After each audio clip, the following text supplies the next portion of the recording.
Hi everyone, I'm Dylan. I'm doing a PhD at the University of Wollongong in Australia.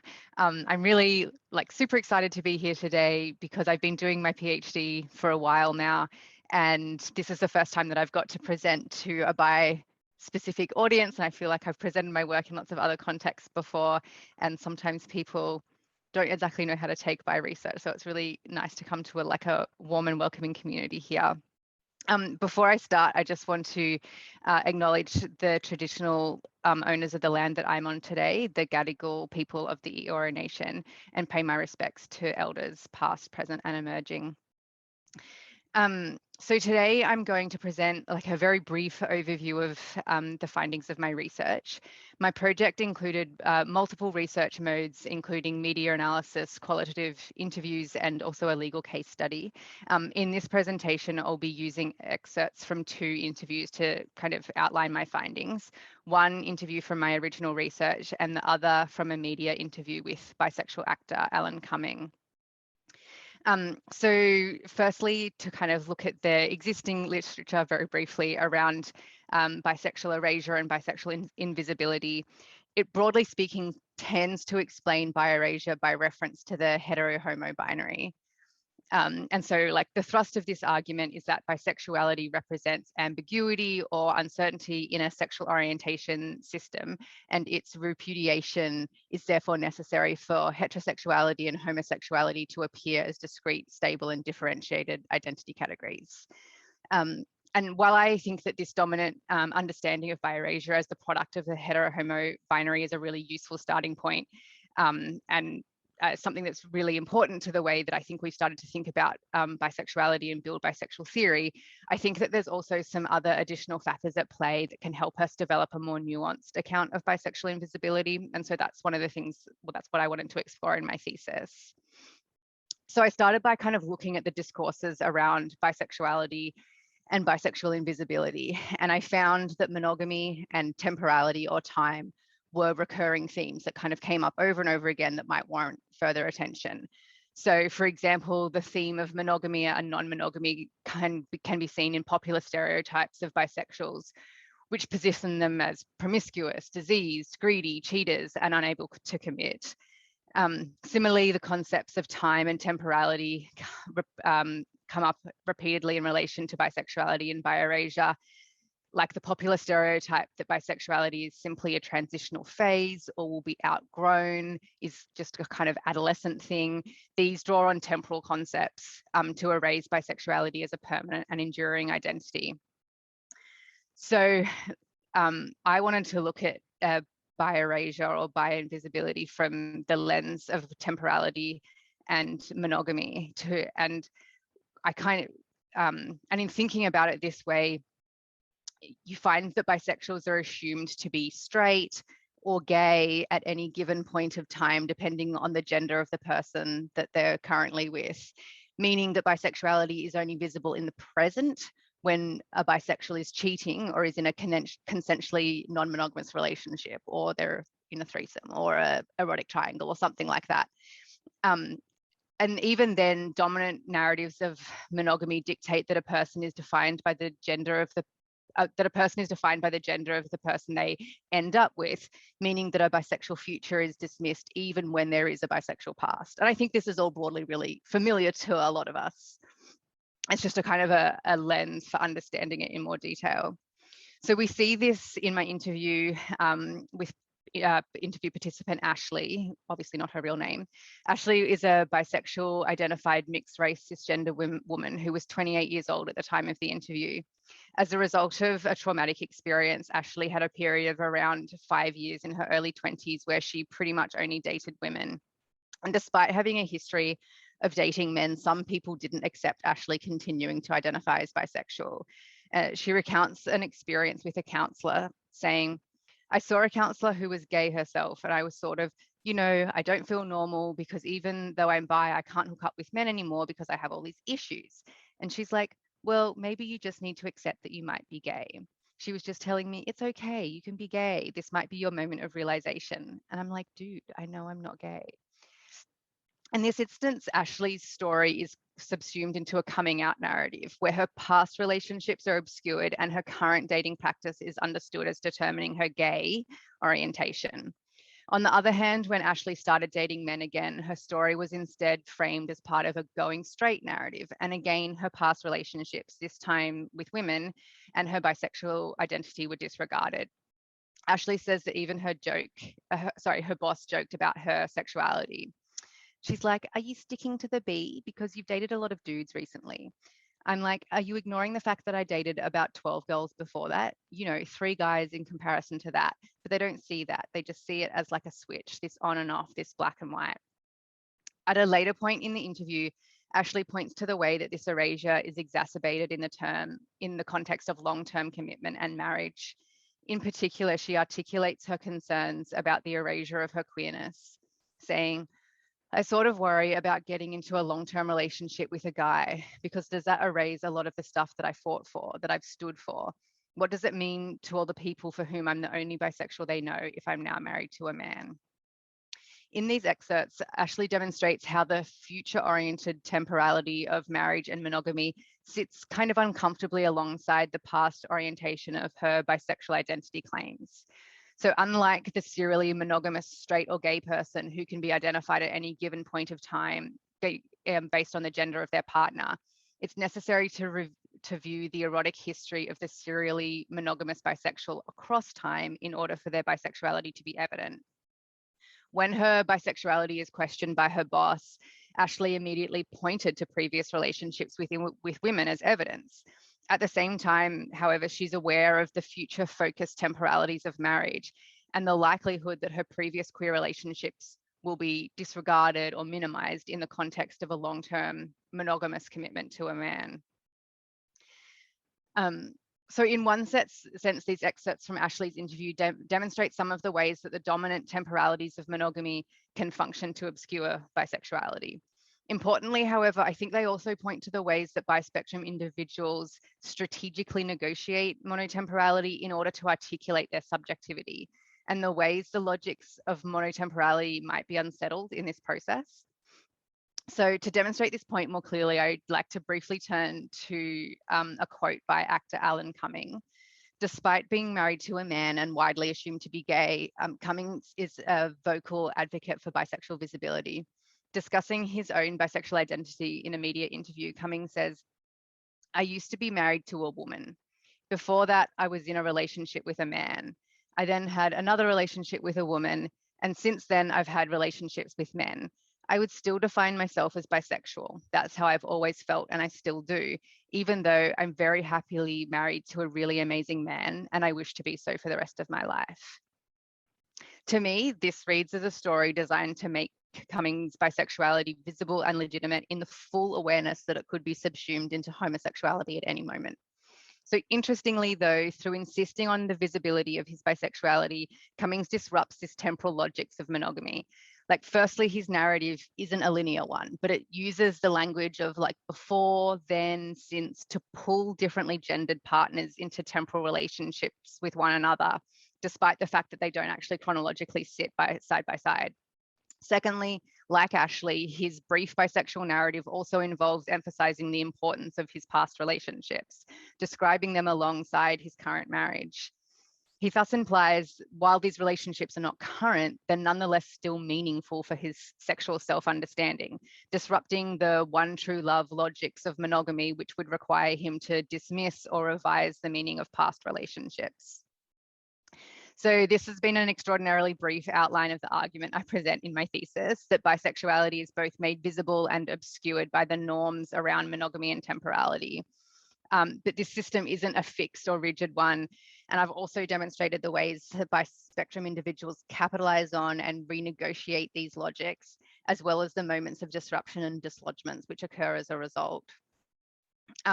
So like I said, this is my first opportunity to present my research to like a bi-savvy audience, and I'd absolutely love to hear your feedback or questions that you have. In the chat, I'll share some links to two recent papers that I've published coming from my thesis on this topic. So feel free to check them out, and I'll also put my email and Twitter handle in the chat as well. Thank you.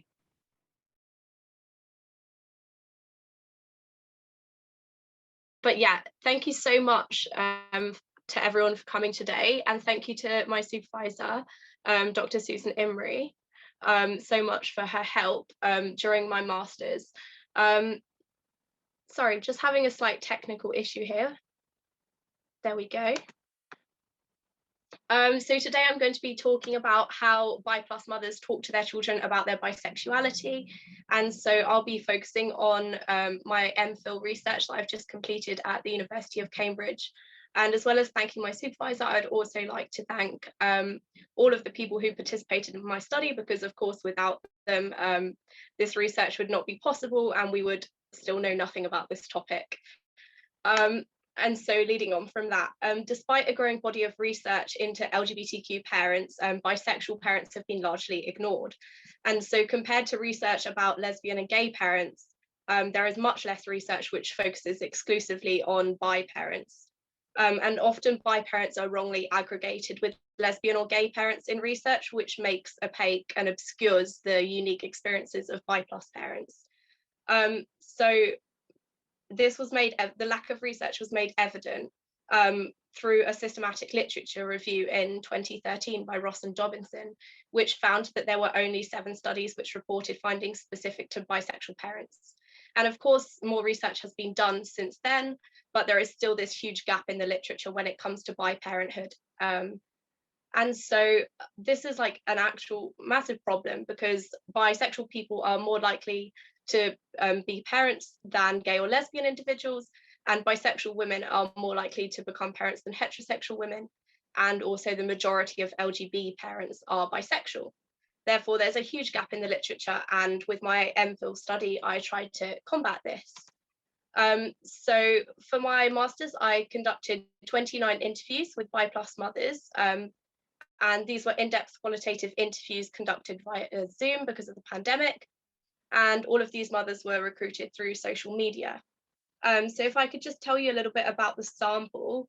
Mothers were in various different countries, from the US, the UK, Austria, Germany, and throughout Europe. And 20 of the mothers were cis women and 9 were non-binary. And mothers used various different labels, and sometimes used multiple labels interchangeably to describe their identities, using bi, bisexual, pansexual, queer, genderqueer. Sorry, that was in terms of the mothers who were non-binary. But yeah, so mothers, I'm using this term bi+ to inclusively talk about the non-monosexual mothers who participated in my study. And mothers also described using different terms to describe their bi+ identity, depending on who they were talking to, in terms of the age of those they were talking to, and whether the people they were talking to were LGBTQ or not. Mothers had taken various different routes to parenthood, some conceiving in the context of a mixed gender relationship, or with a partner who had sperm, and others using sperm donors for various reasons, either with a trans partner who didn't have sperm, or as a solo mother by choice, or in the context of a same gender female relationship. So as well as transitioning into parenthood in different contexts, bi+ mothers were also parenting in a variety of contexts, with some having a male partner during the time of the interviews, some having a female partner, some having a non-binary partner, and others in polyamorous relationship constellations. And so interviews focused on how bi+ mothers spoke to their children about their bisexuality, and then the interview transcripts were analysed using thematic analysis. This led to the development of 6 themes. Unfortunately, due to time constraints today, I've just picked out some interesting parts that hopefully you will find interesting. So one of the themes that I drew out from the transcripts was that the mothers felt there was a right time to discuss their bi+ identity with their children. And so within this, there's various sub-themes. So mothers had different ideas on when the right time was, and some based the right time on a specific time period within their children's lives that they felt would be best suited to talking about their bisexuality with them. So for instance, instance, some mothers felt that early childhood was the best time to discuss their orientation with their children, and felt that their children should know from an early age so that it didn't come as a surprise. Other mothers spoke about the teenage years as a time when it would be a good idea to talk about their bi+ orientation with their children, as that's a time when conversations about sex and relationships tend to come up naturally. And so that can be slotted in with those conversations about sex and relationship education. Like, by the way, I'm bi and this is what that means. Some mothers took a child-led approach to explaining their bisexuality, and waited for children to ask relevant questions, as they felt those were an indication that their children were ready to hear about their bi+ orientation. And others waited for specific contextual triggers which provoked or warranted a conversation. For instance, there was one mother who spoke about her child coming home from school and asking if lesbian was a bad word, which then triggered the mum not only to explain why lesbian is not a bad word, but what bisexuality was and that they were bi. Another theme that emerged from the interview transcripts was that mothers generally took a child-focused approach to explaining their bisexuality, and created simple, easy to understand definitions to explain their bi+ identity to their children. Mothers held children's developmental abilities in mind and crafted explanations that they felt their children could understand. Some of these explanations focused on dating, such as saying, mummy might want to have a girlfriend or mummy might want to have a boyfriend. So those explanations about future dating were mothers who were single or polyamorous. Other mothers who were in monogamous relationships explained their bi+ identity using past dating, such as saying, I liked daddy not because he was a boy, it didn't matter if he would have been a boy or a girl. Other mothers took the approach of explaining their bi+ identity using attraction, saying mummy likes men and women, or I could be attracted to people of all genders. As well as crafting simple explanations of bisexuality for their children, mothers also took developmentally aware approaches to explaining their bisexuality, such as using age-appropriate resources to explain their identity to their children.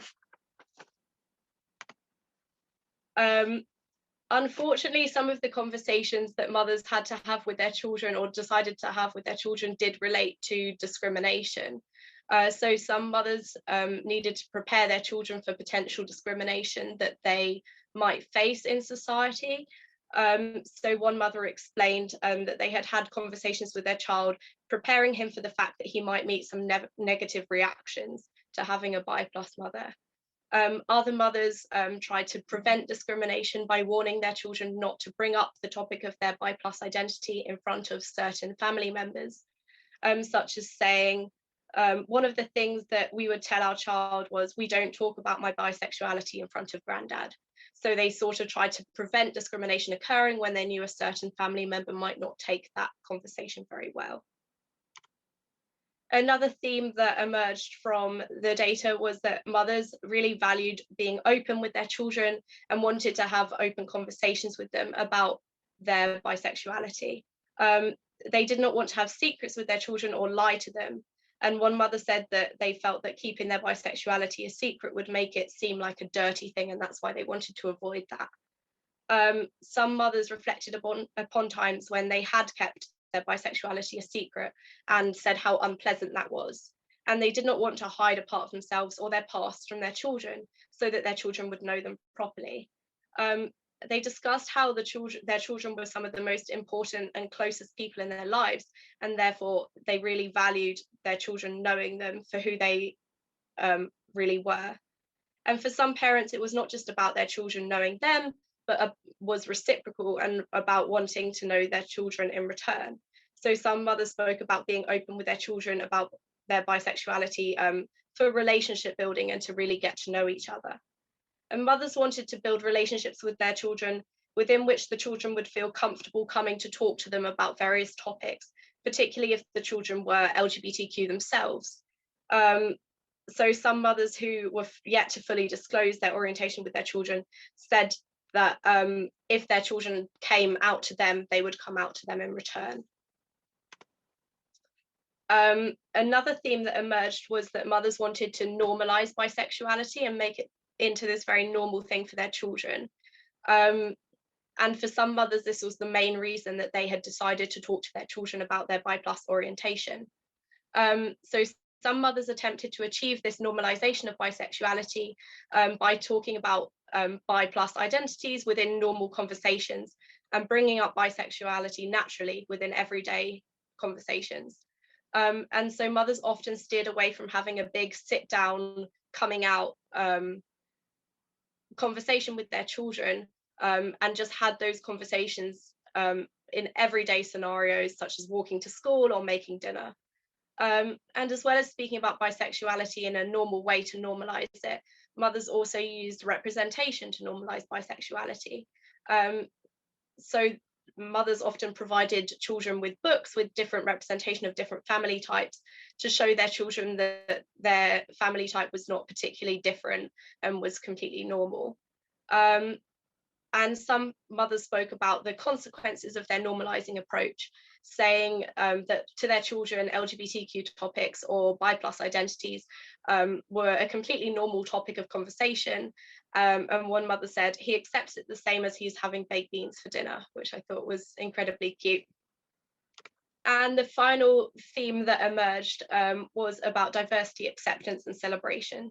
So mothers wanted to teach their children about diversity and wanted to ensure their children grew up to be accepting of others and those around them. And mothers often spoke about a sense of obligation to come out to their children to teach them about diversity and ensure that they would be accepting. So one mother said, I would feel really bad if they grew up as adults and they were anti-LGBT, and it would break my heart like I did not explain it well enough to them, which I think shows the sense of obligation that some parents felt.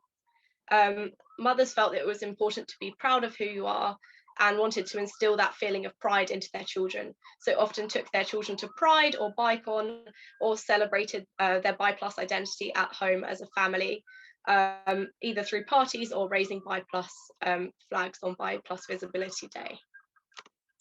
So in summary, my research found that bi+ mothers used various strategies to discuss their bi+ orientation with their children.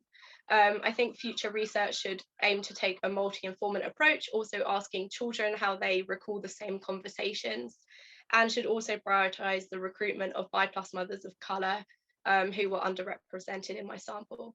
Thank you so much for listening, and sorry again about my very hoarse voice.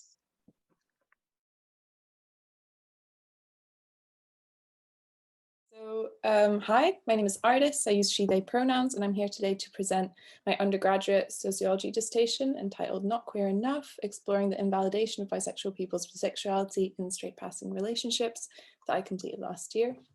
The aim of my research was to explore the ways in which bisexual people's queerness is invalidated when they enter straight passing relationships. So what specific bi-negativity bisexual people face when they enter a relationship that fits the heteronormative script by being monogamous and seemingly between a straight man and woman. Like much other bi-negativity, this involves an erasure of the bisexual person's sexuality, which assumes them to be straight. I was motivated to explore this as I found the literature documenting this particular experience to be very limited, although I knew it to be a common and frustrating experience for many of my bisexual friends. So to situate my research within literature, I expanded on the existence of monosexism, which is the erasure or discrimination of attraction to more than one gender, both in wider hetero and homosexual society. Yeah, this boils down to what many people have already discussed today, the disregarding of bisexuality as an illegitimate or untrustworthy sexuality. So bisexuality is not an instantly visible sexuality, as when people enter into relationships, their sexuality is assumed to be contingent on their partner's gender identity. So, for example, a man dating a woman being automatically assumed to be heterosexual, like Dylan was discussing earlier. While this is related to privileges of passing and protection from discrimination, it also renders the bisexual person's identity and sexuality mostly invisible, dismissed, and distrusted. So today I will talk about how this happens both in personal relationships and in bisexual people's participation in queer community spaces as they enter into straight relationships. To investigate this beyond the existing literature, I interviewed 9 people who all identified as queer or bisexual, lived in Glasgow in the UK, and were or had been in straight passing relationships. And the age range varied between 23 to 52 years old. It was important for me to center the understandings, feelings, and opinions of people attracted to more than one gender in my research, and face-to-face, semi-structured interviews allowed me to create a space in which participants could freely discuss the self-management of their queer identities in straight passing relationships and their resulting shifting sense of belonging in queer spaces. Something that scholars I read when writing my literature review identified was a pressure of letting go of bisexual identity once in a monogamous relationship setting. So this pressure might come from the, in this case, other gendered partner who may not understand the importance of continuing to identify as attracted to more than one gender. This was echoed by one of my participants, Alex, who recounted an instance where a previous partner has said, oh, that's no longer relevant now about her bisexuality, making her feel like it was demanded that she shut down a part of herself by dating them. This invalidation was also found to come from other parts of the bisexual person's community. As they entered straight passing relationships, parents or other family members might assume that the bisexual person's phase is now over and attempt to convince them to stop holding out. Many participants discussed feeling the societal pressure to disassociate from their sexual identities as they entered monogamous relationships. And this can lead to further internalized bi-negativity and a distancing from their bisexual identity coming from a wish to pass in straight society. So as mentioned, monosexism and the refusal to accept fluid sexuality is present in both straight and monosexual queer spaces. And while this in the heterosexual mainstream is about a reinforcement of the status quo and the ideal of a nuclear family, the critique of bisexuality coming from gay and lesbian groups originates a response to marginalization, a protection of community space, as early gay liberation movements built their rhetoric on a firm us and them separation, which bisexuality necessarily blurs. As Farrington writes, bisexuality erodes the border between homo and heterosexuality, but it is a boundary that our society is heavily invested in maintaining. This is true of gay and lesbian society too, and has resulted in an observed barrier to bisexual people participating in queer monosexual communities, being denied a space in which to express their same-sex desires or embrace their queer identity in a safe and supported environment. So the participants in this study all appear to be aware of the prevalence of bi-negativity in gay and lesbian spaces, and for many acted as a barrier to participation, although they longed for a sense of belonging. Fears of assumptions and of having to justify their place were brought up by many. As Alex put it, I feel very intimidated by it. I still wouldn't actually know if I'm allowed. Later in the conversation, it became clear that her hesitancy to participate was clearly characterized by not feeling queer enough, something that we've already heard talking about today, which in part led back to her experiences of being in a straight passing relationship. She said of this that I still sometimes feel that it vetoes my right to queerness, the it being her dating a man. Like Alex, most participants felt that being in a straight passing relationship changed both their own perception of their queerness and their right to participate in queer specific spaces. Many recounted feeling uncomfortable being read as straight as they brought their partners to queer events and venues, leading to a changing relationship to them. As Layla explained, I was in Paris of Pride, and I did feel like I was invading on this day with my straight boyfriend. It did make me less vocal about my sexuality that day.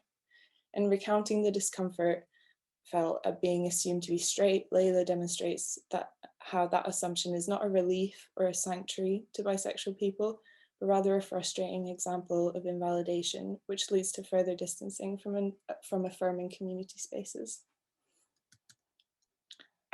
Because of the limited public recognition and research into this phenomenon, many participants felt alone in their distancing from the queer community as a result of being in a straight passing relationship. As Mia says, I know I'm not the only person in my situation, but sometimes that's how it feels. Illuminating the changes that new relationship constellations often have on people's relationship to marginalized identity would make them less isolating to live through. The stereotypes and presumptions about bisexuals rooted in monosexism discussed in this study still have considerable impact on the lives and self-perceptions of bisexual people, particularly as they enter straight passing relationships. By addressing and challenging these misconceptions, we come at least a little closer to acknowledging that love and intimacy with someone of a different gender does not necessarily negate queerness, and that there is no wrong or invalid way to be queer.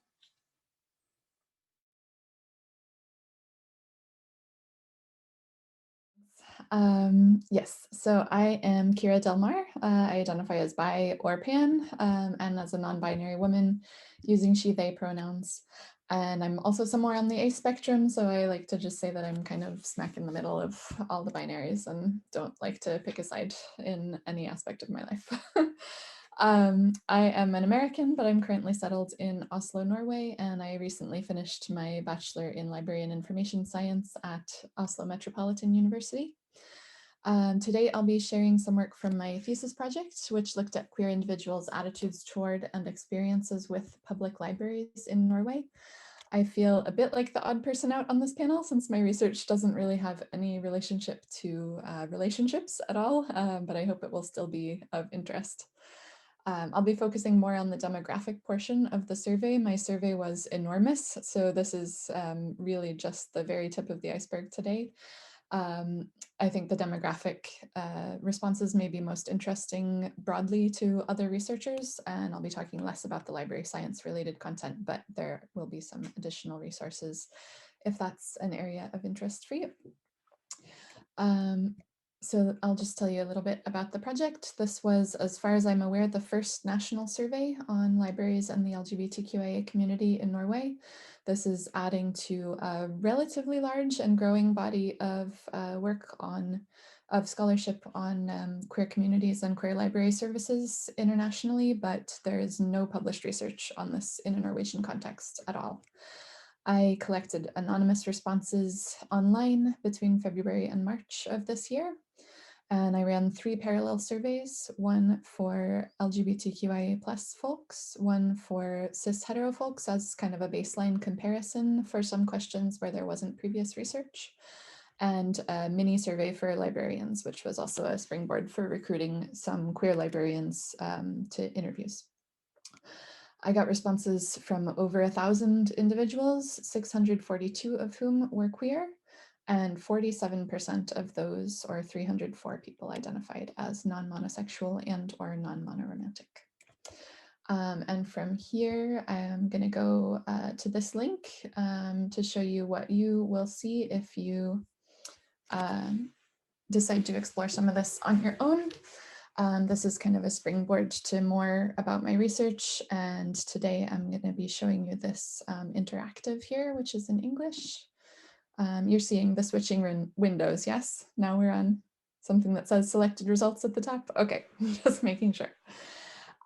So this is an interactive Voila dashboard of a Jupyter notebook where I've done some of my data analysis. This is what the actual notebook looks like with a lot of messy code.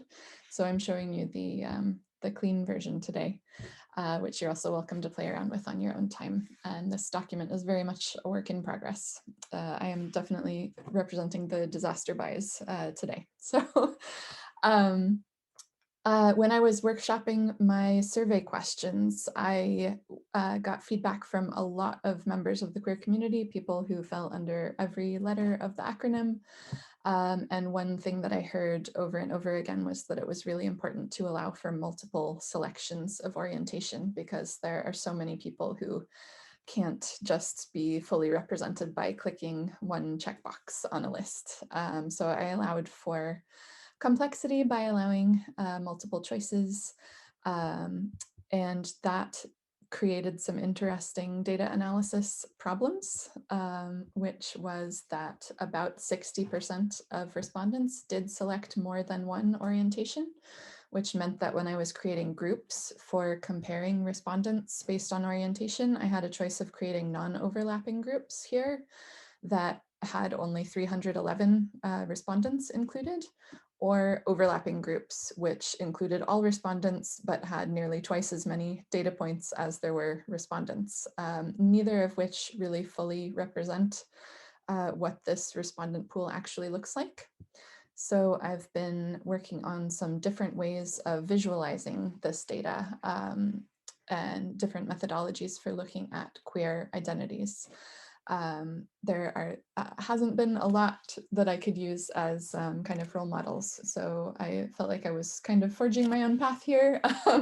And I'm really interested in if other people are doing similar things to this.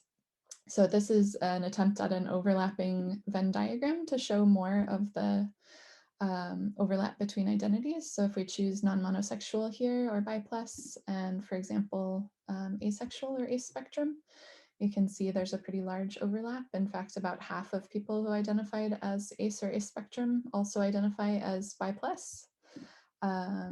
Smaller overlap with gay and lesbian. Fairly small overlap with questioning, and not that many bi+ people are questioning their identity despite the stereotypes about us and being just a phase or indecisive. Very large overlap with queer. Many bi+ people also identify as queer.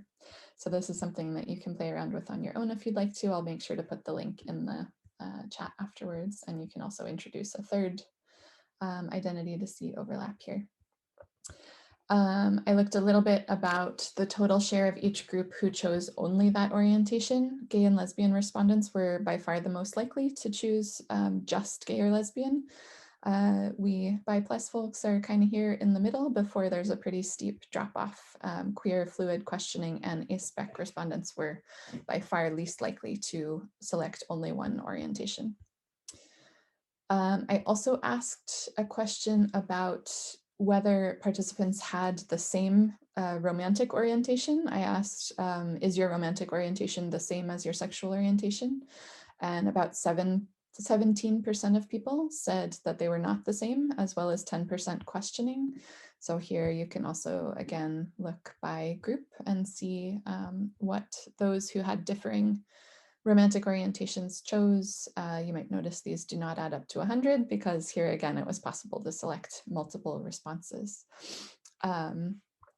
Bi+ folks were slightly below average on having a different romantic orientation. That is possibly because it's one of the more expansive sexual orientations that leaves room for a lot of freedom in romantic orientation as well.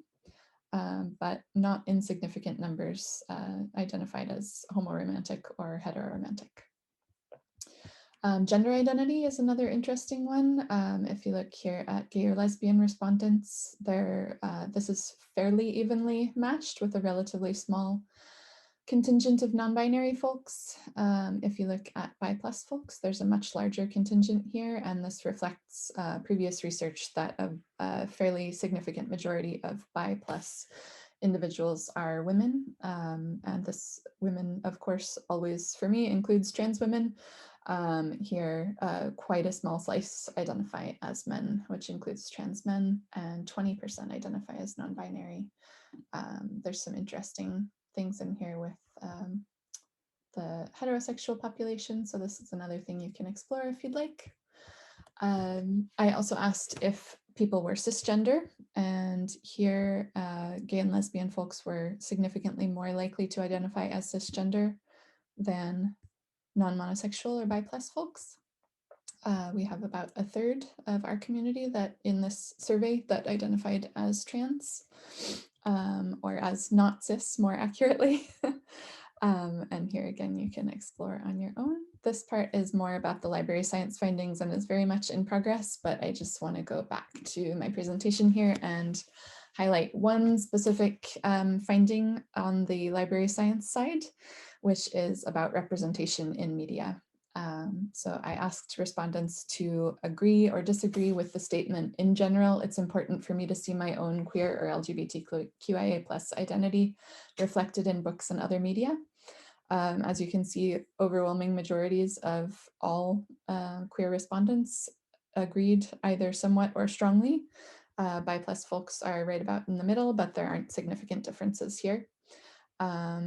This is an interesting finding. There has not been a lot of research done that directly explores queer folks' need for representation, even though there's quite a bit of both anecdotal and qualitative information on this topic. It is therefore concerning that a majority of all groups disagreed with the statement, "It's easy for me to find a good selection of books or other media at the library where the main characters have the same sexual and/or romantic orientation as me." And here, bi plus folks were among the most likely. This is not sorted very effectively, I apologize, but they were among the most likely to disagree that it was easy for them to find books with bi representation. So that is an area of concern for libraries as well as for publishing. Their libraries can't stock books that don't exist. So that is something we should be working on. A couple of quick takeaways. We need more research on all topics that includes bi plus folks. The bi plus group has a significant overlap with asexual spectrum and trans and non-binary populations. I would like to see more work on that, and more that will require what I talk about here, visibilizing the complexity of queer identities, allowing for multiple selections on questions of orientation, because as it is now, many surveys are only asking you to check one box, and then we lose this overlapping complexity and people are being represented as queer or as ace or as straight who also identify as bi. Separating romantic and sexual orientation can also increase complexity, but also increase participant buy-in and trust. I had a lot of comments that people were really grateful for having had those two separated out, and that wasn't something that people often felt they got to express in a research setting. So I recommend that for other researchers designing surveys. And again, representation matters. We need to see representations of bi plus people and all queer folks in media, and libraries and other institutions need to consciously work to make those works accessible to those who need them. I think you're coming on to tell me I'm out of time, Julia. This is me, and I'll put this information in the chat. So I will stop there for now, and happy to talk more about any parts of that very scattershot presentation that you all are interested in.